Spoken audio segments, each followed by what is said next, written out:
Hey everyone. I wanted to do a follow-up to one of the case studies, and this is a follow-up to case study number 5. You'll see in those pictures there was a external rotation at the left hip, there was a lateral shift of his pelvis toward his right, there was a valgus knee on the left, and the left foot was toeing out. So you'll see from today's program, or what we did with him, it was really more of a continuation.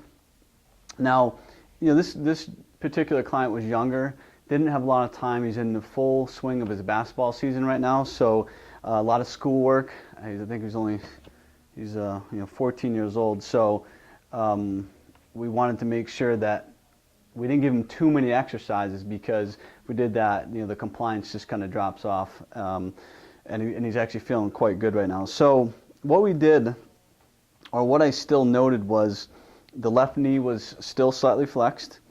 He had a little bit of a shift toward his right, still just very, very slight to his right. He actually, I found out, was not being as consistent because he was feeling good, and I guess that's really human nature. You feel good, so you have a tendency not to do the correctives. But I sat down with him, and this is where the education part comes in so important. I sat down with him and his mom. I was like, you have to do this stuff, or you're going to end up with issues again. So we did a little pep talk, and things worked out well.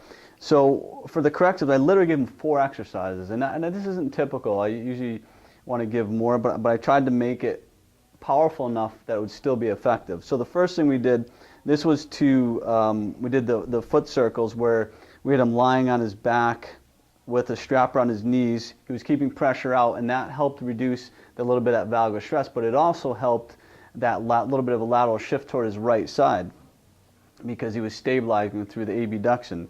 Now from there, I wanted to give him some more proprioceptive type work, where we'd have him do the foot circles, rotating in, rotating out, and then he did the point and the flexes. From there, I had him sit up against the wall, where he was getting basically the hamstring, the gastroc release, but I had him do it with his feet pointing straight up and down. I didn't, most times if someone's asymmetrical, you're gonna see one foot toe out more than the other. And I had him both feet completely straight ahead on that one. Had him hold it, and I had him really hold an arch in his low back, so he was getting all those paraspinal muscles to contract to help stabilize him. Now from that, I had him widen his feet a little bit. I had him do the rotations. Now the rotations I put in there because I wanted to get not just the length of the hamstrings, but I also wanted to get both internal and external rotation, so we're getting more medial and lateral hamstring releasing there. But also, it gave him some activation through internal and external rotation at the hip joint. So basically, he's getting more mobility in his hips.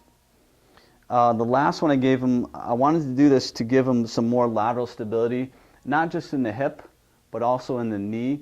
And it also helped with basically, to a certain degree, more supination at the subtalar joint, and to help position his foot straight ahead. So as he was pressing out, we were trying to have him initiate the pressing from the hips, and that really activated his lateral stabilizers in his glutes.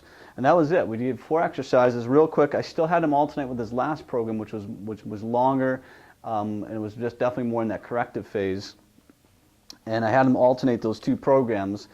And so what we want to do is, if you guys have any questions, we have this conversation board there so that you guys could ask questions, share your stories. I had actually Steve came in yesterday and was saying he had this great success. He had a client come in with knee pain. She said she had the pain for over a decade, and took her through the internal rotation program that you guys went through, and it was the first time in over 10 years that she didn't have knee pain. So that was pretty cool. So things like that, you definitely want to share those stories on the conversation board, and then that may strike up some other conversations on what you see, and maybe ask Steve what he saw and why he gave her that particular program. So stay tuned next week. We'll follow up with another case study, and I'm going to start introducing more of the level 3, which is more torso and scapular stuff. So ask questions, guys, and we'll see you soon.